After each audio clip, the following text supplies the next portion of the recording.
অন্যান্য দিনের তুলনায় স্বাভাবিক যান চলাচল করছে রাজধানীতে। এই মুহূর্তে কারওয়ান বাজারের ট্রাফিক সিগন্যালে অবস্থান করছি। যাত্রীবাহী বাস এবং চাকরিজীবী, কর্মজীবী, বিভিন্ন পেশাজীবী মানুষজন এরই মধ্যে অফিসগামী হয়েছেন এবং আমরা দেখতে পাচ্ছি যে রাস্তায় দিনের আলো বাড়ার সাথে সাথে কিন্তু ভিড় বাড়তে শুরু করেছে।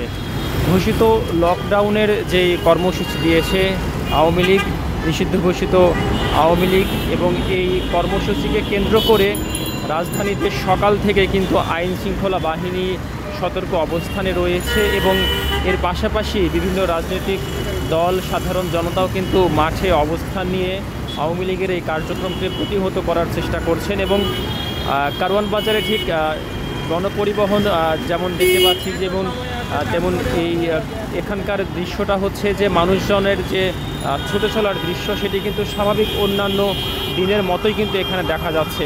এবং রাস্তায় যে পরিমাণ গাড়ির উপস্থিতি, তাতে করে স্পষ্ট বোঝা যাচ্ছে যে এই কারওয়ান বাজারের ট্রাফিক সিগন্যাল এলাকায় কোনো ধরনের প্রভাব পড়েনি আয়োজিত ঘোষিত যে কর্মসূচি ছিল সেটি। এবং আমরা দেখতে পাচ্ছি যে যাত্রাবাড়ি, গুলিস্তান, সায়দাবাদ, গাবতলী, মতিঝিল, কল্যাণপুর বিভিন্ন রুটের গাড়িগুলো এখান থেকে যাচ্ছে এবং গাড়ির যে চালক রয়েছেন তাদের সাথেও আমরা সকালে কথা বলেছিলাম এবং পথচারীরাও জানিয়েছেন যে এখানে লকডাউনের যে কর্মসূচি তার কোনো প্রভাব তারা এখানে লক্ষ্য করেননি।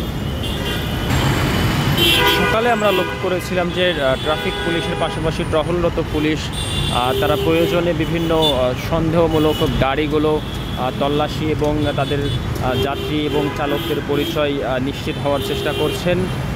এবং গতকাল রাতে এই কর্মসূচিকে প্রতিরোধ করার জন্য রাজধানী জুড়ে কিন্তু বিভিন্ন সংগঠন কিন্তু প্রতিবাদ কর্মসূচি পালন করেছে এবং সকাল থেকেই আমরা লক্ষ্য করেছি শাহবাগ এবং টিএসসিতে এর প্রতিবাদে কিন্তু মাঠে নেমেছে, রাস্তায় নেমেছে সাধারণ জনতা এবং শিক্ষার্থীরা।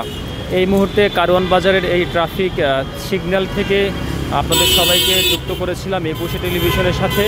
আজকের সারাদিনের খবরাখবর জানার জন্য একুশে টেলিভিশনের সাথে থাকুন।